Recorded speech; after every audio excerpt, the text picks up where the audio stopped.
બિહારના કોંગ્રેસ પર આકરા પ્રહાર। અસમના ગુવાહાટીથી કોંગ્રેસ પર તેમણે વાર કર્યો। આરક્ષણ અંગે દેશમાં ભ્રમ ફેલાવાઈ રહ્યો છે। કોંગ્રેસ સતત ખોટું બોલીને ભ્રમ ફેલાવે છે। કોંગ્રેસ ફેક વિડિયો વાયરલ કરે છે। આ સાથે જ તેમણે રાહુલ ગાંધી પર વાર કરતા કહ્યું કે જ્યારથી રાહુલ ગાંધીએ કોંગ્રેસની કમાન સંભાળી છે ત્યારથી રાજનીતિનું સ્તર નીચે જઈ રહ્યું છે।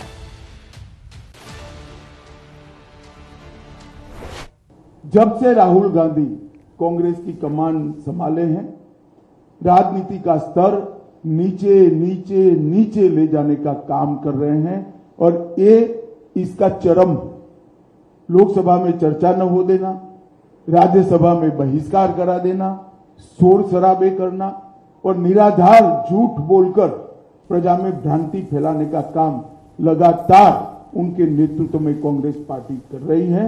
और मैं मानता हूं कि अब फेक वीडियो सर्कुलेट कर फर्जी टाइप का जन समर्थन प्राप्त करने का एक प्रयास ये बहुत निंदनीय है।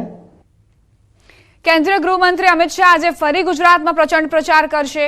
अमित शाह आज अमदावाद में प्रचार सभा संबोधवाना छे। नरोडाમાં અમિત શાહની ચૂંટણી સભા યોજાશે। અમદાવાદ પૂર્વ બેઠકના ભાજપના ઉમેદવાર હસમુખ પટેલના સમર્થનમાં સભા કરશે। નરોડામાં આજની જાહેર સભાને લઈને શહેર ભાજપ પ્રમુખ અમિત પી શાહે નગરજનોને આવકાર આપ્યો।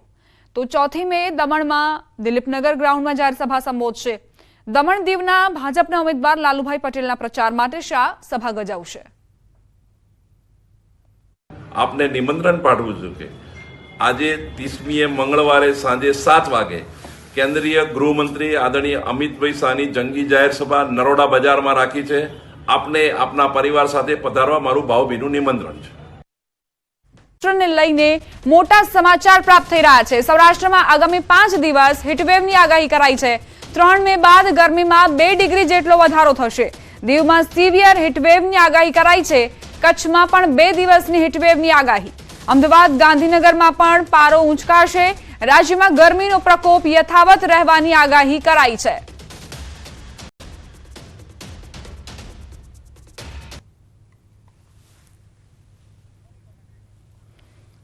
તો નાગરિકોને સાવચેત રહેવાની અપીલ કરી છે હવામાન વિભાગે, કારણ કે આગામી સમયમાં ગરમીનો પારો ઊંચકાશે। માત્ર સૌરાષ્ટ્ર જ નહીં પરંતુ જે કચ્છનો વિસ્તાર છે ત્યાં પણ સિવિયર હીટવેવ માટે આગાહી કરાઈ છે અને નાગરિકોને ખરેખર હવે તકેદારી રાખવાની જરૂર છે।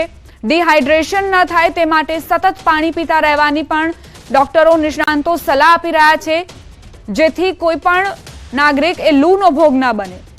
ગરમ પવનો ફૂંકાશે તેવી આગાહી હવામાન વિભાગ તરફથી આગામી 5 દિવસ હીટવેવની આગાહી કરાઈ છે। ગરમ પવન ફૂંકાશે, લૂ જે છે તેની શક્યતાઓ વધી જશે। प्राप्त થઈ રહ્યા છે जिलेटिन स्टिक અને डिटोनेटर મળ્યા છે। બળવંત પટેલ નામના શખ્સની ધરપકડ કરાઈ છે। 8 जिलेटिन स्टिक અને 4 डिटोनेटर જપ્ત કરાયા। સમગ્ર મામલે પોલીસે વધુ તપાસ હાથ ધરી છે। બળવંત પટેલ નામનો આ શખ્સ જેની ધરપકડ કરવામાં આવી છે તેની પાસેથી 8 जिलेटिन स्टिक અને 4 डिटोनेटर જપ્ત કરવામાં આવ્યા છે। સમગ્ર મામલે પોલીસે તપાસ શરૂ કરી છે। આખરે આ जिलेटिन આ શખ્સ ક્યાંથી લાવ્યો, ડિટોનેટરનો જથ્થો પણ જે મળ્યો છે તે ક્યાંથી લાવ્યો, શું તેની સાથે કોઈ અન્યની પણ સંડોવણી છે કે કેમ તેની પણ તપાસ પોલીસ તરફથી કરવામાં આવી છે। આ જે શખ્સ છે તેની પૂછપરછમાં હજુ પણ વધુ ખુલાસા થાય તેવી સંભાવના।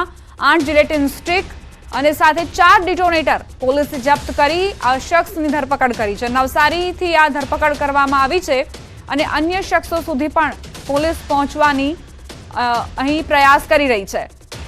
આ જે વ્યક્તિ છે તે આ जिलेटिन स्टिक અને डिटोनेटर કયા ઉદ્દેશ્યથી લાવ્યો હતો તેની પણ તપાસ કરવામાં આવી રહી છે। સમગ્ર મામલે પોલીસે તપાસ શરૂ કરી દીધી છે અને અન્ય વ્યક્તિઓની પણ શોધખોળ કરવામાં આવી રહી છે। આ વ્યક્તિ અન્ય સાથે સંકળાયેલો છે કે કેમ તેની પણ તપાસ। પ્રાપ્ત થઈ રહ્યા છે હિંમતનગરમાં ડબલ મર્ડર। નિવૃત્ત પોલીસ કર્મી અને તેમની પત્નીની હત્યા થઈ છે। ઘરે આવેલા 2 અજાણ્યા શખ્સોએ તેમની હત્યાને અંજામ આપ્યો। તીક્ષ્ણ હથિયારથી હત્યાને અંજામ અપાયો। ઉચ્ચ પોલીસ અધિકારીનો કાફલો ઘટના સ્થળે પહોંચ્યો છે। તો નિવૃત્ત પોલીસ અધિકારી અને તેમના પત્ની બંનેની હત્યાને અંજામ આપવામાં આવ્યો છે। ડબલ મર્ડરનો આ કેસ જેમાં પોલીસે તપાસ શરૂ કરી છે। તીક્ષ્ણ હથિયારથી હત્યાને અંજામ આપવામાં આવ્યો છે તેવી પ્રાથમિક જાણકારી છે। પોલીસ અધિકારીઓ જે અત્યારે ઘટના સ્થળે પહોંચ્યા છે અને તપાસ કરવામાં આવી રહી છે. આખરે કોણ એ શખ્સ જેણે બંનેની હત્યા નિપજાવી તેની પણ શોધખોળ કરવામાં આવી રહી છે. સંવાદદાતા ઈશાન જોડાઈ ગયા છે વધુ જાણકારી સાથે. ઈશાન, ડબલ મર્ડરની ઘટના બની છે, શું જાણકારી? પોલીસ કઈ દિશામાં તપાસ કરી રહી છે? ચોક્કસ હિંમતનગરના જે બળવંતપુરા વિસ્તાર છે, બળવંતપુરા પાસે રામનગર સોસાયટીમાં એક ડબલ મર્ડરની ઘટના સામે આવી છે. ભર બપોરે જ પતિ પત્નીનું હત્યા કરી અજાણ્યા બહાર ફરાર થઈ ગયા છે. નોંધનીય છે કે આ સમગ્ર ઘટનાની જાણ થતાં સાબરકાંઠા એલસીબી, એસઓજી અને ડીવાયએસપી સહિત પોલીસ કાફલો ઘટના સ્થળે પહોંચે છે. લોકોના ટોળા પણ ઘટના સ્થળે ઉમટી રહ્યા છે. હાલ તો પોલીસ એ દિશામાં તપાસ કરી રહી છે કે કયા શખ્સો દ્વારા હત્યા કરવામાં આવી. આ ઉપરાંત આજુબાજુના સીસીટીવી કેમેરા ચેક કરી રહી છે. તો આ ઉપરાંત જે ડોગ સ્ક્વોડની ટીમ અને એફએસએલની ટીમ પણ અહીંયા બોલાવવામાં આવી છે અને કયા જે આરોપી છે આરોપીની શોધખોળ પણ હતા હાલ તો પોલીસ દ્વારા કરવામાં આવી રહી છે. જી દીપા. આભાર ઈશાન જાણકારી માટે. શાળાના સંચાલકની મનમાની સામે આવી. શાળાના સંચાલકો ભાન ભૂલીને વાલી પાસેથી એફઆરસી કરતા વધુ ફીની માંગ કરી રહ્યા છે. ત્યારે ગોરવાની સેન્ટ મેરી સ્કૂલમાં સ્માર્ટ ક્લાસના નામે ઉઘાડી લૂંટ થતી હોવાનો વાલીએ આરોપ લગાવ્યો. ધોરણ 2 માં એફઆરસીની 17,640 રૂપિયા ફી સામે 22,580 રૂપિયા ફી માંગી. શાળા સંચાલકોએ 4,940 રૂપિયા વધારાની ફી માંગી, જે વિદ્યાર્થીનીનું પરિણામ અટકાવવાની ચીમકી પણ ઉચ્ચારી હોવાનું વાલીએ જણાવ્યું.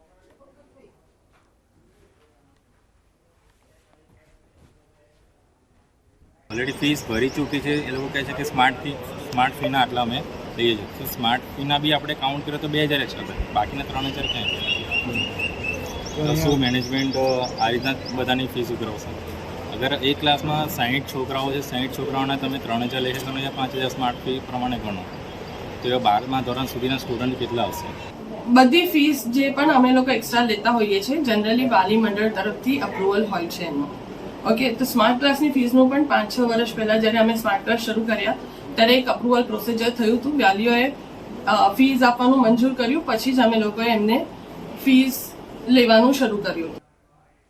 અમદાવાદના ઓઢવની આદર્શ સ્કૂલની 25% ગ્રાન્ટ કાપવાનો ડીઈઓ કચેરીનો આદેશ. ખોટી રીતે ષડયંત્ર રચી શિક્ષકને કાઢવાનું કૌભાંડ સામે આવ્યું. ષડયંત્રની હકીકત બહાર આવતા અમદાવાદ જિલ્લા શિક્ષણાધિકારીએ સ્કૂલના 4 વર્ગો બંધ કરવાનો પણ આદેશ કર્યો. સ્કૂલની 100% ગ્રાન્ટ કાપવા અને સ્કૂલનો વહીવટ સરકાર હસ્તક લેવાનો પત્ર કમિશનરને કરાશે.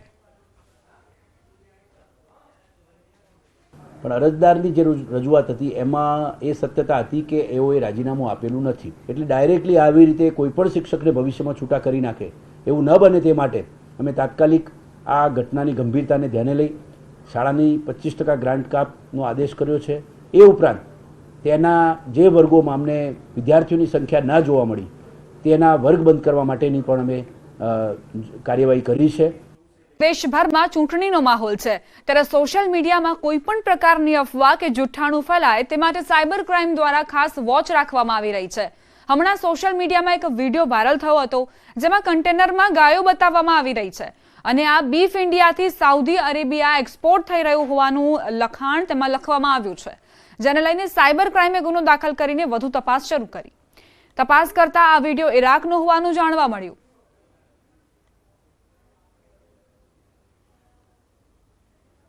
સાયબર ક્રાઇમ પોલીસ સ્ટેશન દ્વારા એક એફઆઈઆર નોંધવામાં આવી છે, જેમાં એક ટ્વિટર યુઝરે એક એવો એડિટેડ વિડીયો કે જેમાં ગાયોના કન્ટેનર ભરેલા છે, જે ખરેખર વિડીયો ઇરાકનો છે, એ વિડીયોને એડિટ કરીને ઇન્ડિયાથી સાઉદી અરેબિયા બીફનો એક્સપોર્ટ થઈ રહ્યો છે અને આવા ગાયના કન્ટેનરો મોકલવામાં આવી રહ્યા છે એવી એક ખોટી ક્લિપ વાયરલ કરેલી છે.